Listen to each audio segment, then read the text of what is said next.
Sunitha Williams ఎన్నో రికార్డులను తిరగరాశారు. అయితే ఒక వీడియో బాగా సర్క్యులేట్ అవుతోంది. ఏమిటి అంటే మన చాగంటి గారు కూడా ఆ విషయాన్ని ప్రస్తావించారు. తాను అంతరిక్షంలోకి గణేశుడి విగ్రహాన్ని, భగవద్గీతను తీసుకువెళ్ళాను అని. ఇప్పుడు కాదు, ఇప్పుడు కూడా తీసుకువెళ్లారు. గతంలో అంతరిక్షంలోకి వెళ్ళినప్పుడు కూడా సునీత విలియమ్స్ అలాగే చేశారు. అంటే తన విశ్వాసాల్ని ఎంత పదిలిపరుచుకొని ముందుకు సాగుతున్నారో చూడండి. ఇది చాలా మందికి నొప్పి కలిగించే అంశం. ఆ చాలామంది ఎవరు అంటే మతోన్మాదులు, ఈ మత మార్పిడి గ్యాంగులు, మత ఛాందసవాదులు, లిబరాన్లు, గంజాయి మొక్కలు. అరే ఎప్పుడు గుళ్ళు గోపురాలు విశ్వాసాలంటూ తిరుగుతావు, ఏదైనా చదువుకోరా, బాగుపడతావు అని అన్నోళ్ళకి కూడా ఒక చిన్న మచ్చుతునక ఇది. ఎందుకంటే భగవత్ విశ్వాసం కూడా ఎంతో గొప్పది. మనం చేయాలనుకుంటున్న పరిశోధనలకి అది ఎంతో ఊతమిస్తుంది అనడానికి ఉదాహరణ ఇది. సునీత విలియమ్స్ ఈసారి కూడా 286 రోజులు, అఫ్కోర్స్ ఒక 10-15 రోజులు ఉండి వచ్చేద్దాం అనుకున్నప్పటికీను 286 రోజులు అక్కడ ఉండాల్సి వచ్చింది. చరిత్ర క్రియేట్ చేస్తూ స్పేస్ వాక్ కూడా చాలా ఎక్కువ గంటలు చేసినటువంటి వ్యక్తిగా సునీత విలియమ్స్ నిలిచారు. అలా అక్కడికి వెళ్ళేటప్పుడు వ్యోమగాములకి కొన్ని అవకాశాలు ఉంటాయి. అంటే వారి వారి విశ్వాసాలకు తగ్గట్లుగా వారికి తోచినటువంటి పండుగలు చేసుకోవచ్చు. అందులో భాగంగా సునీత విలియమ్స్ దీపావళి చేసుకున్నారు.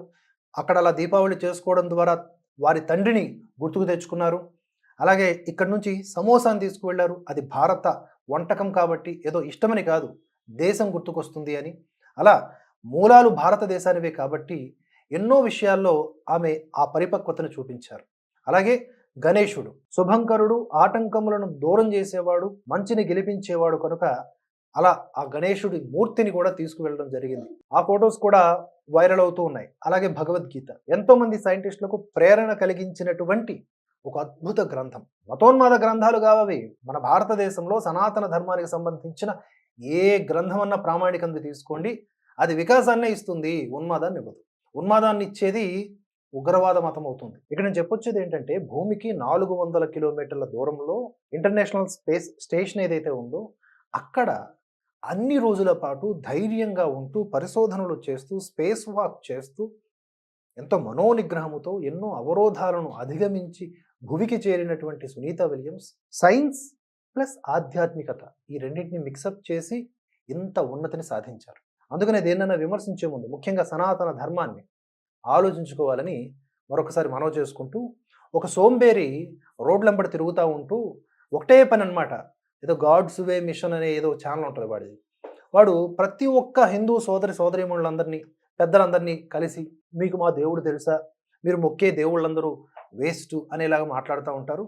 అరే సన్నాసి, నీవు ఇలాంటి వీడియోలు చూసి నువ్వు పొందరా మారు మనసు. ఫస్ట్ దరిద్రుడా, నీవు నమ్మింది నువ్వు నమ్ముకో, కానీ దారిలో పోయే ప్రతి ఒక్కరి దగ్గరికి వెళ్ళి అందరి విశ్వాసాల్లో వేలెట్టి ఏదో సాధించేస్తాను అనుకుంటున్నావు, కానీ ఏదో ఒకరోజు అతనికి బూమరంగ్ అవుతుంది. ఈ సందర్భంగా వాడి గురించి కూడా చెప్పాలనిపించింది. ఎనీవేస్, మళ్ళీ coming back to Sunita Williams, ఆవిడ ఎన్నో విధాలుగా ఆదర్శంగా నిలిచారు. సో మనం చేసేటటువంటి ఏ పనిలోనైనా సరే మనం నిర్విఘ్నంగా ముందుకు సాగాలంటే మన యొక్క సనాతన ధర్మాన్ని ఆచరిస్తూనే వైజ్ఞానికంగా కూడా అభివృద్ధి చెందాలి. That's it. అప్డేట్స్ కోసం భరతవర్ష ఛానల్ని సబ్స్క్రైబ్ చేసుకొని ఫాలో అవ్వండి. జై హింద్, జై భారత్.